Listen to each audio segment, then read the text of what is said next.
is up, YouTube? Welcome back to my channel. It's your boy D Dyson. I wanted to look at how Spider-Man Across the Spider-Verse and the MCU connection is intertwined, because we did see things about the timeline that we saw from Loki and just how everything is about to be interconnected in such a way that we're really going to get the multiverse saga and how everything's going to play out. So let's check this out from the new Rockstars.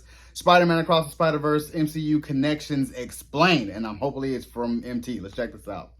Welcome back to New Rockstars. I'm Eric Voss, and Spider-Man Across the Spider-Verse completely redefines the Marvel multiverse. Not just within this animated Spider-Verse corner of it, but I would say fixed the broken or incomplete logic of the live-action Marvel Cinematic Universe as well, if Marvel Studios could just follow the example of what this movie did right. Spoiler warning before I continue, but Spider-Man Across the Spider-Verse has an insanely ambitious plot that both deepens and clarifies the multiverse logic that we've seen before in the MCU, picking up a lot of the loose threads and broken pieces of the multiverse mumbo-jumbo that we've heard across the MCU's various titles over the years, and in doing so, binds this animated Spider-Verse closer than ever to the live-action MCU, so that really it is now just one interconnected web. That came out of you. Yeah. You can't do that, huh? No. Using even similar imagery and the exact same actors, just from a different perspective with different terminology. So let's break it down. Also, please watch my Spider-Verse videos over on the Deep Dive channel and support me with one of these Miles Morales Multiverse Dive shirts that you can get at nerdriot.shop. Seriously, I'm gonna be wearing this until I am bleeding from the armpits. Okay, as you watch Across the Spider-Verse, there are some interesting nods to the MCU, like in the opening sequence, Miguel O'Hara tells Gwen Stacy, Don't even get me started on Doctor Strange and the little nerd back on Earth 1999. Who's Doctor Strange? 1999 has been the past universal designation of the live-action MCU, so Miguel is telling us he is aware of Doctor Strange and Tom Holland Peter Parker tampering with the multiverse in the events of Spider-Man No Way Home, a movie that, you might remember, included both the Tobey Maguire Peter Parker and the Andrew Garfield Peter Parker. Then later in this movie, in the Spider Society headquarters, Margot Kest's Spider-Bite shows Miles the imprisoned multiversal anomalies from across the multiverse, including a live-action cameo by Donald Glover as Aaron Davis Prowler. He tells Miles it's rude to stare, and he later yells boo as Miles runs past him. Holy shit! A live-action actor in the same room as a bunch of animated characters. This is some real Who Framed Roger Rabbit, Mary Poppins bullshit, and I'm here for it. Now, you may remember Donald Glover played Aaron Davis in the 2017 MCU Spider-Man Homecoming film, but he was not yet the Prowler with any kind of suit like this. He also cameoed in the 2018 Into the Spider-Verse on TV in the scene from NBC's Community when he played Troy wearing Spider-Man pajamas. Now, it's not yet clear if Donald Glover Aaron Davis in this movie is the same as the one from the MCU in Homecoming, but it is possible because several years have passed since the events of Spider-Man Homecoming in the MCU. If Miguel had referenced the events of No Way Home in the same movie, and in Homecoming, Aaron Davis mentioned having a nephew who lived in the area whom he called Miles in a deleted scene. Yeah, sorry, Miles, I'm not gonna make it. So this one cameo is a huge deal. It signals to us that within the MCU, that same Miles may be the one who gets established in canon very soon. Additionally, when the Spot joyrides through the multiverse, he stops at Miss Chen's bodega from Venom and Venom Let There Be Carnage. What do you want? I'm robbing you because I'm a bad guy.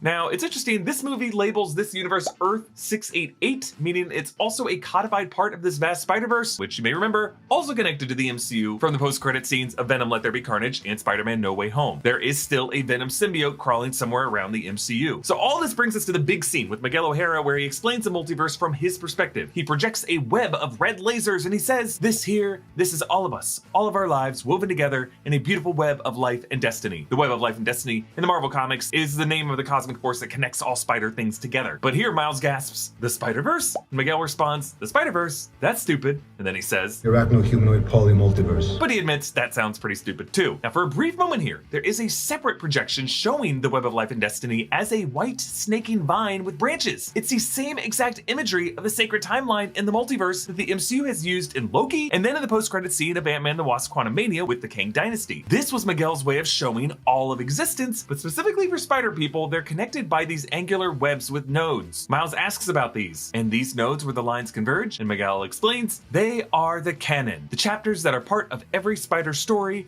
every time. Some good, some bad, some very bad. He offers an example. This one? Event ASM-90. A police captain close to Spider-Man dies, saving a kid from collapsing rubble during a battle with an arch nemesis. Now, the canon event number is a reference to The Amazing Spider-Man issue number 90 from 1970, when Spider-Man's battle with Doc Ock leads to the death of George Stacy, Gwen's father, and we actually see panel art from that exact comic. Another note also shows Andrew Garfield, Peter Parker, crying over Captain Stacy's body from the 2012 Amazing Spider-Man film, saying, "Captain Stacy, I'm so sorry." And a little later on, there's a note showing Tobey Maguire's Peter Parker crying over the body of Cliff Robertson, Uncle Ben, from the 2002 Sam Raimi Spider-Man film. So if those are connected to the MCU from Spider-Man No Way Home, because those Peters reference these past tragedies by the mathematical associative property, so too is this universe connected to it. Geology is a 22-time award-winning skin, hair, and body care company recognized in Men's Health, Oprah Daily, Hypebeast, Birdie, Esquire, and GQ. Their products are built around just a handful of powerful, proven ingredients that have been trusted by dermatologists for decades. Just take a quick 30-second diagnostic quiz, and Geology will create a simple and effective skincare or hair care routine customized just for you. Geology's co-wash and their deodorant are just so great, and I use them all the time. But right now, they're offering a special offer for a skincare sampler pack, and Geology skincare stuff is in a league of its own. Geology's line of skincare products can help you fight acne, reduce oiliness, prevent wrinkles, combat dark or puffy under eyes, have smoother, hydrated skin, and target signs of aging. There's never been a better time to try Geology than right now. For a limited time, use code ROCKSTARS100 to get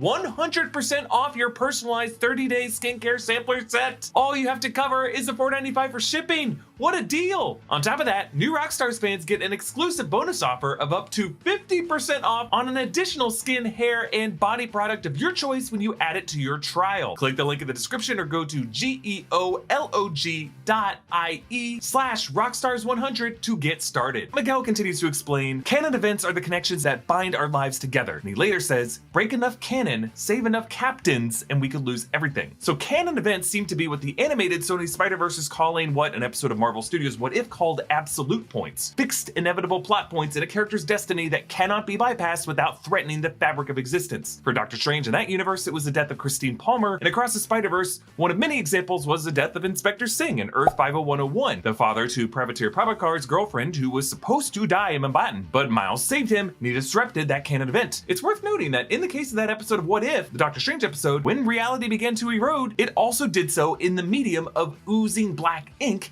as it does in this movie. Now, this isn't to be confused with Nexus events in the MCU, which the Loki series defined as a turning point in history from which a branch timeline diverges. Another interesting wrinkle to all of this is the way the Spider-Verse apparently looks at J. Jonah Jameson. J.K. Simmons played J. Jonah both in the Sam Raimi trilogy and in the MCU Tom Holland trilogy, contradicting what seems to be a rule in many other cases that each universe has different actors playing the characters, even though the movies do make some exceptions to that, like with Patrick Stewart playing Charles Xavier in multiple universes. But in this movie, anytime we hear J. Jonah Jameson, it is the voice of J.K. Simmons. We actually hear it a couple times, like first in Miles Morales' universe, Earth 1610, during an early recap montage, and then later in the LEGO universe, designated Earth 13122, they sample his exact audio from the 2002 film. Tomorrow morning, Spider-Man, page 1 with a decent picture this time. But other than Miguel referring to the little nerd in Earth 19999, we don't get a Tom Holland Peter Parker cameo in this movie, but Genki Lee does refer to himself as Miles Guy in the Chair, as Ned Leeds does in the MCU films, to Peter Parker. Despite his name, Ned, with Jacob Batalon playing the character, is definitely based on Genki Lee from the Ultimate Comics. But the fact that Miguel O'Hara's tech displays the multiverse with the same branching sacred timeline imagery that we saw in Loki and in Quantumania tells us that his technology from the year 2099 in Nueva York is starting to tap into the tech that Nathaniel Richards will master in the 31st century, which, yes, is 900 years later, but this shows that Miguel can at least observe a piece of it, and he knows enough about how the web of life and destiny works for Spider people to try to maintain a proper flow of canon. And I think this is a testament to the arachno frequency all Spider people share, a stronger awareness and appreciation of one's variants that allows Spider people to cooperate and share resources at a faster rate than variants of other individuals. Like, it took Loki and Sylvie a few episodes to get along with each other, and even then Sylvie still stabbed him in the back, and Kang, despite his cooperation, all the Kangs ended up at war with each other. But the Peters and all the other Spider people seem to inherently, at least at first, trust each other as a result of their shared tragedies.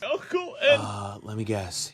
He died? So this would mean, as the MCU steers toward events like Secret Wars, this Spider Society, or any team up of Spider people, is going to be especially important to bridging gaps in the multiverse, teaching other individuals how to trust each other, how to cooperate, and how to defeat multiversal threats like Kang. And now that Amy Pascal has confirmed this week that we will get a live-action Miles Morales movie, I think this guarantees that Miles is going to show up in the same world of Tom Holland Peter Parker, and that the nephew Donald Glover referred to in Homecoming will finally get paid off. Hey, a reminder to subscribe to our new channel, The Deep Dive, and you can support us for grabbing some merch like this Multiverse Dive shirt at nerdriot.shop. Follow me on Instagram and Twitter at EAVoss. Follow New Rockstars and subscribe to New Rockstars for more analysis of everything you love. Thanks for watching. Bye. I was just thinking on this about what happens if Miguel O'Hara, Spider-Man 2099, either went up against Kang in that time and took a piece of his tech and used it for Spider people to help out Spider people across the multiverse, or Miguel O'Hara is a Kang variant that he looked at it and was like, well, I can do that with them because of their high sense of they know when somebody is BSing. So I think about that as far as, because that's why Miguel O'Hara gets so upset and gets so mad, because he becomes an anti-hero in the movie, but I look at him as a initial threat later on. Like, I think he will become some type of a threat, or he may put down his life to save either Miles or just the Spider-Verse. So I look at it like he must know about Kang in some way, shape, or form to have this technology. And that's why when I look at this, I'm just like, it makes so much sense of how it's starting to come together. And I love that part. Like, the multiverse is starting to make a lot more sense. And from Loki till Ant-Man till now, because even with Enter the Spider-Verse, you just got Miles Morales story that was beautifully made. Now you have another Miles Morales movie that is beautifully made, but it's starting to make sense in the MCU. And I feel like with the next Miles Morales movie, the last one, as far as the animation series, I feel like we're going to get that live adaptation of Miles Morales, and then you're going to have a standalone Miles Morales movie. I really hope Tom Holland and Spider-Man 4 meets up with Miles Morales and they work together. I want to see that all of them work, and then they just have a huge Spider-Verse.